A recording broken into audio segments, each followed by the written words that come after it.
Livy ab Urbe Condita, Episode 1. Iam primum omnium satis constat Troia capta in ceteros, saevitum esse Troianos duobus, Aeneae antenorique, et vetusti Urbe hospitii, et quia pacus redendaeque Helenae semper auctores, fuerant omne ius belli acquivos abstinuisse. Following the preface, which I have decided not to treat, Livy begins with this. Now, iam primum omnium, first of all things, omnium is neuter plural genitive, satis constat, it is agreed. Satis, it is sufficiently or generally agreed. Constat is third singular, present indicative active, and this verb is used impersonally. It is generally agreed that, and this will lead to oratio obliqua, indirect statement, Troia capta. Both of these are long A's. When Troy was captured. This is an ablative absolute.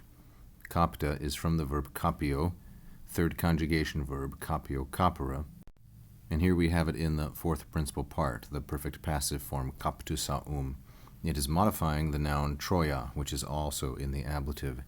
It is agreed that when Troy was captured, saevitum esse Troianos, that there was violence, saevitum esse, that there was violence or outrage committed in ceteros Troianos against the other Trojans. So that is our first infinitive esse, and there is another one, abstinuisse, which also patterns with constat. I have said these are oratio obliqua or indirect statement. One might also take the phrases as the subject of constat, and I think that, in fact, might be a better way to construe it.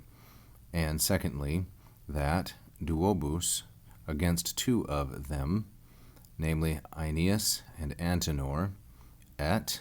We're going to have this correlative here, this parataxis, both vetusti Urbe hospitii, by the right or the law of ancient hospitality, guest friendship.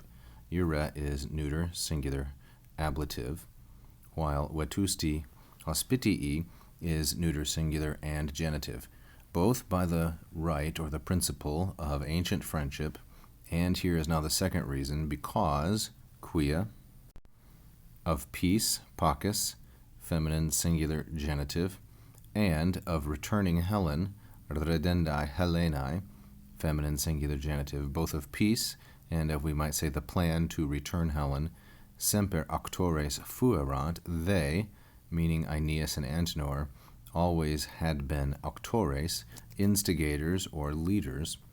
So Livy is saying that Aeneas and Antenor were always in favor of making peace with the Greeks and of giving Helen back. That's the second reason, the first reason being the Urbe. For those reasons, the Achaeans, acquivos, this is the word that Homer loves to use, the Achaeans abstinuisse. Abstinuisse is the perfect active participle of the verb abstineo, abstinere, which means to hold back or refrain from. Abstineo, abstinere, and this is perfect active infinitive, as I've said. The Achaeans, masculine, plural, accusative subject, the Achaeans abstained or held back from omne ius belli, all their right of war.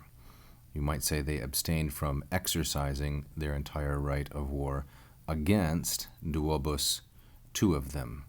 Duobus now we see is masculine, plural, and dative.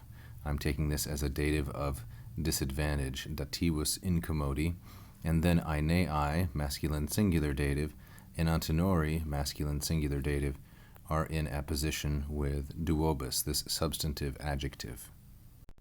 And finally here we see this likeness of the historian Livy and his dates of birth and death, 64 BC, 17 AD.